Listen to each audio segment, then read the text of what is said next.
premier jour tey campagne. découragé wu ma kenn nag mais dama leen di wax li nar a xew. d'accord voilà. premier jour campagne def nañ ko ñu nekk fi mu toll nii di def benn taxaw seetlu déjà yow ban taxaw seetlu nga ci def premier jour campagne bi. waaw fi mu toll nii kañ dañuy adopté wu rek ci information yu Mansour joxe parce que moi je suis surpris que RTS waxul dara ci élection yi. kon cela veut dire que ne benn candidat jaarul fa. mais amuñu journal de campagne quoi. normalement même bu doon am journal de campagne. journalu 20h bi war na ko annoncé. war na ko annoncé ouais c'est logique. les grands titres. ouais. même bu koy def en fausse ouverture te waru ko def sax fausse ouverture. ci ñun en fait ñun ñi nga xam ne noonu la ñuy jàngee journalisme ak titres yi. yaa ngi dégg. donc information dañ koy prioriser.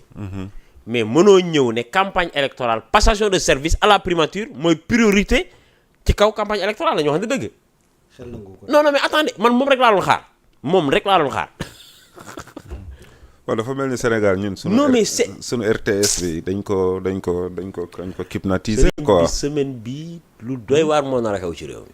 bon c'est-à-dire que duñu amaat beneen surprise bi buñ fi amoon. mu ngi suñu kanam. que duñu xëyaat suba parce que suba waa peuple bi dafay dundaat beneen revers boo xamante li ma lay wax c'est des baromètres que les gens peuvent aller vérifier. ouais. voilà. mais tey RTS gi muy wax ni mu ngi woon ci ACAPES. ma yow bàyyi ma waay Amadou Ba dem na toog Macky Sall jóge fa dem enregistré Macky Sall xëy jeudi nekk élection xëy sam nekk élection amul yow loolu noo koy jàngatee yow pare tenir réunion de sécurité am jàpp ñaamur ñu bi Mermoz même si droit constitutionnel moo ko may. mais instant suñu toll nii PDS ñoom lan mooy seen problème lan ban recours la ñu war a defaat au conseil. attaquer le décret du président de la République. pourquoi ci ban cause ci ban base. non mais parce que jàpp nañ ni. diir bi nga xamante ne bii code électoral moom la wax. waaw par rapport je pense aux 80 jours. avant la convocation par rapport à la date de la tenue de la présidentielle respecté wuñ ko.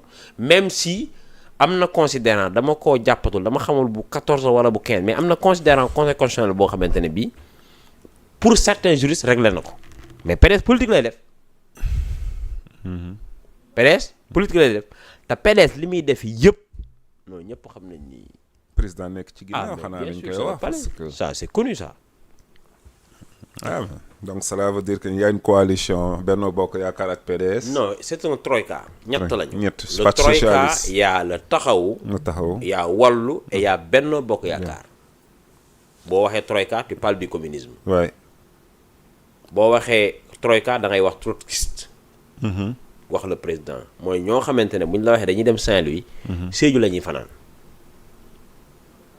xoolal acte politique yi Macky Sall mos a posé yépp c'est des actes politiques qui sont à l'envers de la logique doo comprendre.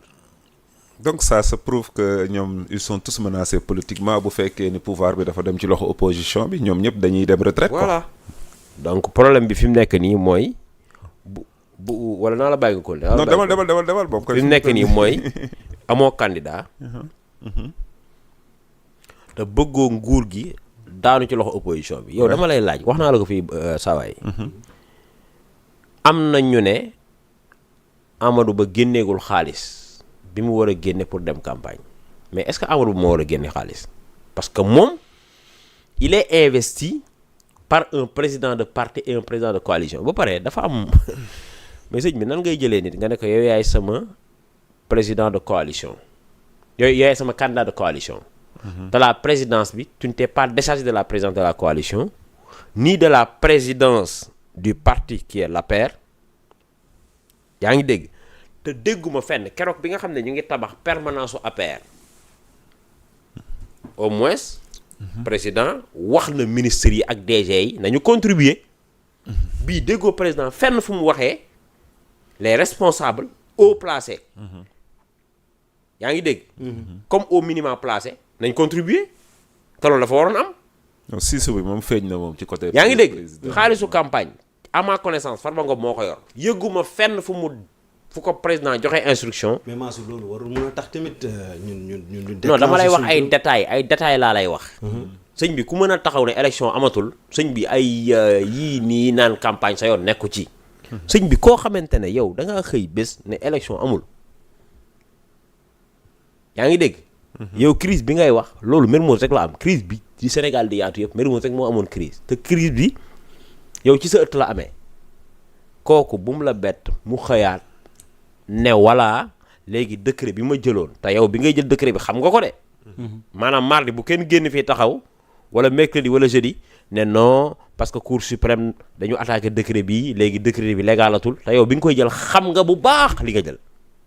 après léegi nga wëlbatiku nag ut porox ndoll ne léegi comme conseil cour suprême ak conseil constitutionnel la ñuy xuloo damay tranché damay dissoudre conseil constitutionnel. te bool bu ngeen deful ndànk Djiby Sarr foofu lañ jëm.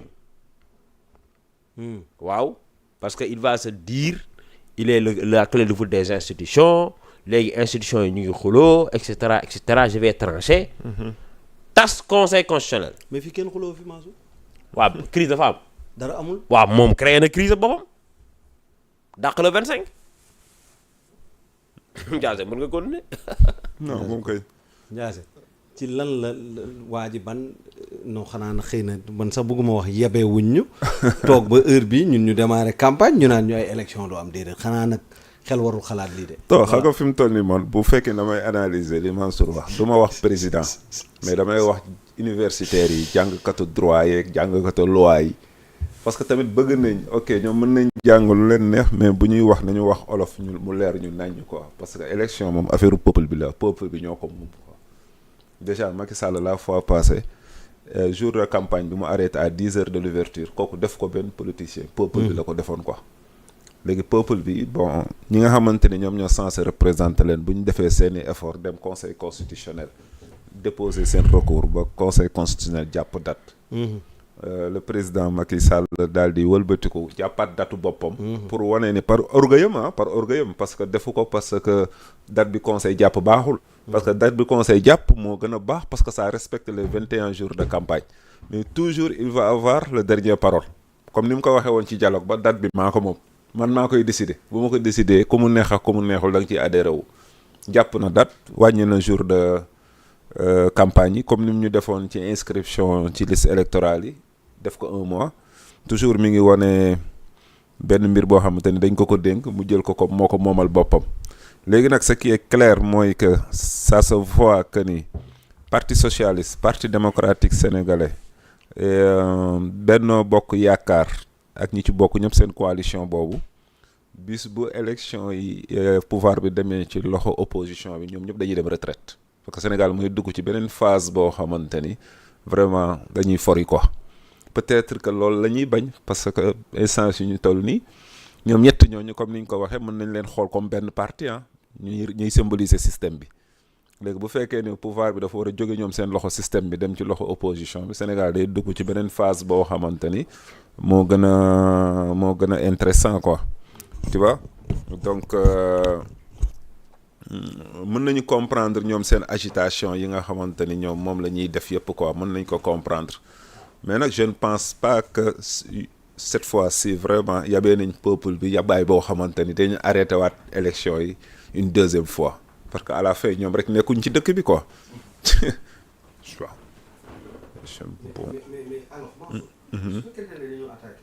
est-ce que Cour suprême mën na annuler wala neenal ay processus. Cour suprême boo wax de sëñ bi foofu ni waa conseil constitutionnel nekkee ay magistrats. ñoom aussi noonu la ñu nekkee ay magistrats c'est-à-dire moo tax j'ai tout fait pour jéem a am document bi mais amuma ko mais c'est sûr que ni ils vont invoquer sans la waxoon léegi LO 137 bi yaa ngi dégg c'est sûr que ils vont l'invoquer ba pare waaw conseil constitutionnel dans tout ça. non xam nga pour waa PDS ñoom dañu jàpp ne conseil constitutionnel c'est comme si ñoom moom dëkk bi ñoom loolu lañ jàpp alors que le conseil constitutionnel ne fait que du droit ils ont essayé de déstabiliser gis nga coow li c'est parce que Karim n'est pas candidat et Bassirou Diomaye Faye est candidat te sëriñ bi man dafa am ay termes de référence yu may wut mais dama ko amagul mooy terme de référence su pacte de Conakry bi pacte bi dafa am quoi pacte bi mooy